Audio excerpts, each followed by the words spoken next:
Hi, this is Matt with AppliancePartsPros.com. Today we'll be showing you how to repair your appliance. Remember, anytime you work on an appliance, make sure it's unplugged or the circuit breakers are off so there's no chance of electrocution. In this video, we're going to show you how to change out the KitchenAid mixer drive shaft retaining clip. It's going to be a very easy repair and it'll only take a few minutes to show you how to do it. If you already have one of these, great. If not, you can click on the link below or get it at AppliancePartsPros.com. When you open up the package, you're going to get the new drive shaft retaining clip. The drive shaft retaining clip holds the drive shaft in place. The main reason you'll be changing it out is if it's lost or damaged.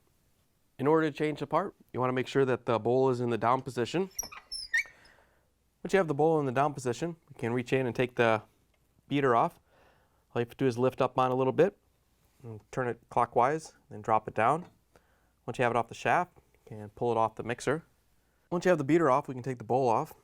All you have to do is lift up on it and pull it out. Now that we have the bowl out of the way, we can drive out the pin. We're just going to use a punch and come from the back side. And we're going to use a hammer to tap it out.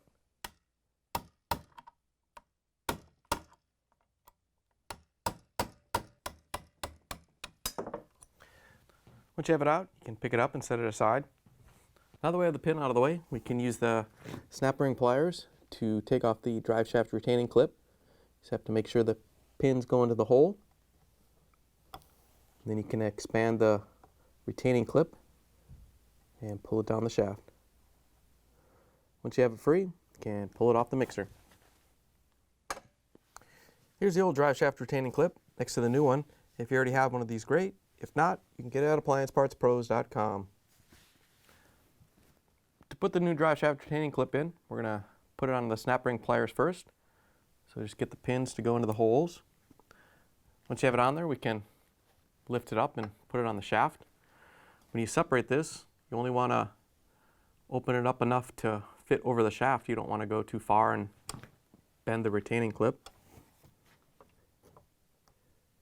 If the snap ring pliers don't allow you to push the retaining clip all the way up, you may have to take the pliers off and then use a small flathead screwdriver to push it up into the groove.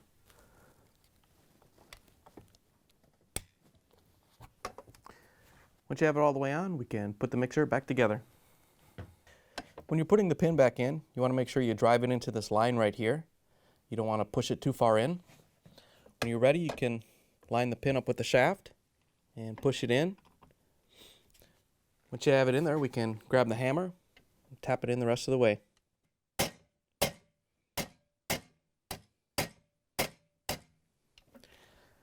To put the bowl back on, we're just going to line up the pins on each side. Once you have it in place, you can push down on the back to snap it in. Once you have it in place, we can put the beater back on. To put the beater back in, we're just going to line it up on the shaft and make sure the pin goes into the cutout and lift it up into place. Turn it counterclockwise to lock it on.